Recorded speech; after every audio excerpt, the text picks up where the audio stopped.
There are many ways to be distracted while driving: eating or drinking, putting on makeup or shaving, talking on cell phones or texting, handling our children, talking to the other passengers, reading maps or GPS, adjusting the radio or CD player. From 2012 to 2019, 26,000 people died in accidents caused by distracted driving, so be sure to reduce distractions while you're operating the vehicles. There are two types of intersections that we deal with when we're driving. The first is an uncontrolled intersection, which means that there are no stoplights or stop signs. At an uncontrolled intersection, you need to cover your brake and be prepared to stop if you need to. At controlled intersections, that means that there are stop signs or stoplights. Watch out at intersections for the person who isn't going to stop. Make sure that you stop first for a red light, but that you turn right once the hazards are clear. Be mindful of signs that are telling you not to turn on a red light because there are some intersections that are controlled this way. Signaling is required by law. It's also very dangerous not to signal. If you always signal, then you are one step closer to being predictable, which is a benefit to other people who are driving on the road with you. Roundabouts are a common way to control traffic. Traffic moves in one direction on a roundabout, and that reduces conflicts when it comes to left turns. Those left turn conflicts are a very frequent cause of crashes. The people in the circle are supposed to remain in motion. If you're attempting to get into the circle, you have to yield to the moving traffic and only enter the circle when it's safe. Make sure you reduce your speed to add increased safety. If there's uncertainty about which vehicle should have the right of way, give the other person the road. Right of way rules are often misunderstood, and there are situations where the rules may not be clear to everyone. Light conditions are another factor that we need to consider in defensive driving. If there's too much light, we need to protect our eyes and wear sunglasses or shades.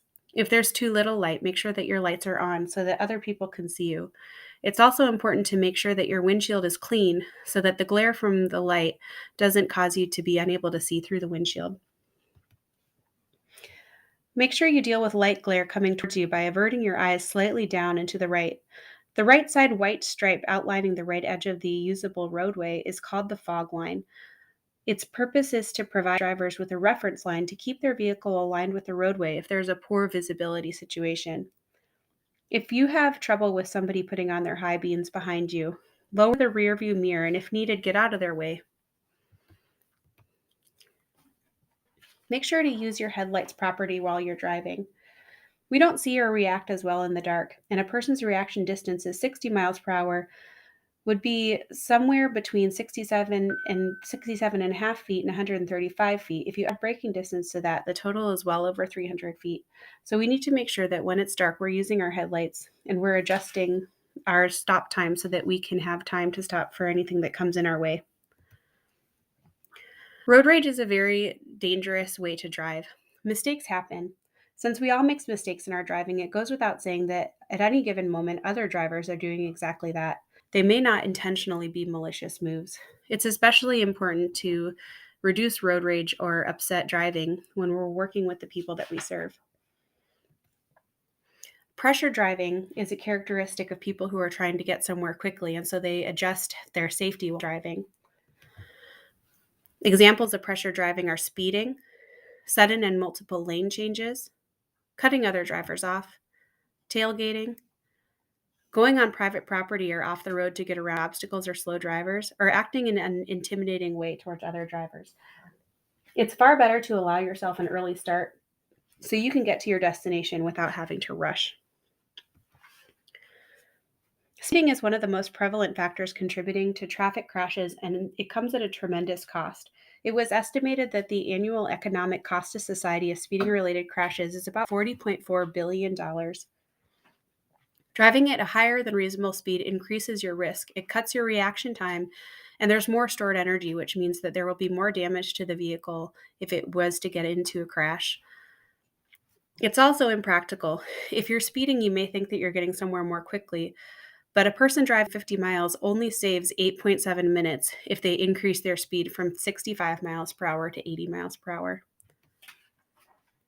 Tailgating is a real risk while defensive driving. We need to leave space between our vehicle and the vehicle in front of us. Many drivers focus on the road only 5 or 8 seconds ahead of us, but we really should be looking about 15 to 20 seconds ahead or further if we're able to see things that can impact our driving ahead of us. There are some common errors while driving the vans. The most common van mishap is from backing up unsafely, from stopping, or from rollovers. It also happens when we are following other vehicles too closely. We also need to make sure that tires are inflated properly in our vans and that they're in good shape. Be sure not to make any sudden turns and adjust your mirrors appropriately. The people who were driving the van before you may have been a different height and they adjusted the mirrors to their height. Make sure you adjust the mirrors that make sense so that you can see your blind spots better. We need to make space for vehicles that are pulled over on the side of the road. Be cautious when passing stopped or slow moving vehicles. Stopped vehicles may have people around them who are preoccupied. They might be changing a tire, working under the hood, or even working under the vehicle with their legs stuck out onto the road. It's not uncommon for someone stranded beside the road to forget where they are and be struck or killed by a passing vehicle when they inadvertently step into the roadway. It creates danger when vehicles are moving at different speeds in close proximity to each other. Be prepared to react and slow down until you see that it's safe to go around. Use caution when approaching a slow-moving vehicle. It's against the law not to change lanes to get out of the way of emergency vehicles that are stopped on the side of the road. You can be fined in excess of $100 if you fail to move over for emergency vehicles that are working on the side of the road. You must keep over one full lane from a stopped vehicle with flashing lights activated. If you can't do this, reduce your speed. If you fail to do so, you can be issued a fine. It's up to us to make sure that our vehicles are in good care, because a vehicle that's not in good care is more at risk of unsafe driving and collisions. Don't scrimp or save money on tires or brakes. Make sure that they're in good repair. Check your coolant level. Check your oil and make sure that you keep good quality and fresh oil in the vehicle. And listen to the sounds that your vehicle makes. If something is unusual or doesn't sound right, make sure you tell your supervisor.